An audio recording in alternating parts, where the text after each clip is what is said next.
যমুনা নদীর তীরে গান্ধীপুর নামের একটি ছোট্ট গ্রাম ছিল। সেই গ্রামের শেষে বিশাল এক নদীর পাড়ে একটি ছোট্ট বাড়ি ছিল। সে বাড়িতে তেমন কোন লোকও দেখা যেত না। মাঝে মাঝে সেখানে শুধু এক বুড়ো লোকটাকে দেখা যেত। লোকজন সেটাকে ভূতের বাড়ি বলে চালিয়ে দিতে। আচ্ছা রবি, তুই কি জানিস সবাই আমাদের এই পুরনো নদীর বাড়ির দিকে যেতে মানা করে কেন? কেন আবার তুই জানিস না বুঝি? মা বলেছে ওখানে একটা ভূত থাকে, আর সেই ভূতে আমাদের মতন ছোট ছোট বাচ্চাকে ধরে ধরে খায়। সেই জন্যই তো মা আমাদেরকে ওখানে যেতে মানা করেছে। আর দেখিস না ওই বাড়ির আশেপাশে কোনো বাড়ি নাই। তাই নাকি? সেই জন্যই তো বলি যে সবাই আমাদেরকে ওই পুরনো বাড়ির ওইখানে যেতে মানা করে কেন। আরে ওই বাড়ির আশেপাশে নাকি আরো অনেক বাড়ি ছিল, তারপর থেকে সেই ভূত সবাইকে খেয়ে ফেলে। আর তখন থেকে সেইখানে আর কেউ বাড়ি করে না, বুঝলি? হ্যাঁ, কিন্তু আমার খুব ওখানে যেতে ইচ্ছে করে। ওখানে যাব, ঘুরবো, গাড়বো, বাতাস খাবো, লুকোচুরি খেলবো। কিন্তু মা যদি জানতে পারে যে আমি ওখানে গেছি তাহলে কিন্তু মা অনেক বকবে। সেই জন্য তো আমি যাই না, বুঝলি? নিলয়, এই নিলয়, একবার এদিকে আয় দেখি।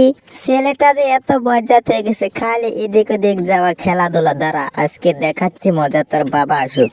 এই যে মা ডাকতেছে, আমি তবে বাড়িতে যাই। বাড়িতে না গেলে মা বকবে। হ্যাঁ যা, অনেক বেলা হয়ে গেছে, আমিও যাই। আমাকে ছেড়ে কোথায় চলে গেলে গেন্নি? আমাকে ছেড়ে কেন চলে গেলে? পৃথিবীতে যে আমি বড় একা হয়ে গেছি, আমাকে দেখার মতো কেউ নাই।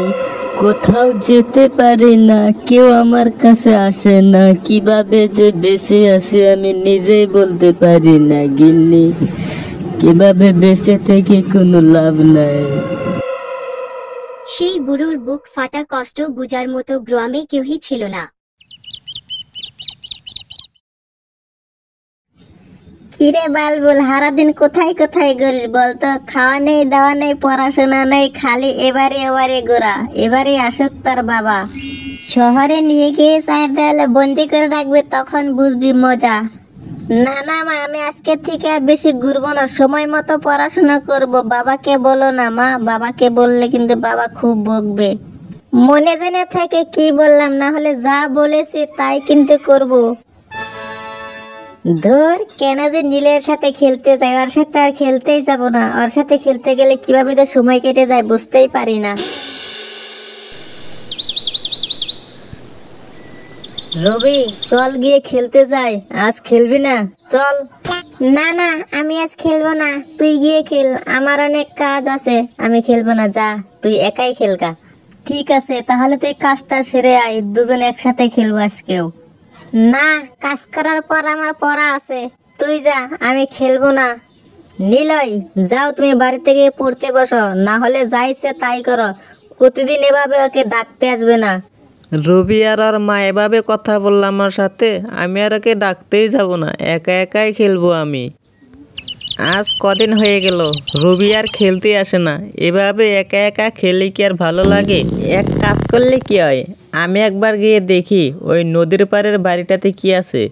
কিন্তু মা যদি একবার দেখে, দেখবে কি করে? আমি তো একা একা যাব। যাই, গিয়ে দেখে আসি। বাহ, নদীর পাড়ে এসে বেশ ভালোই লাগতেছে।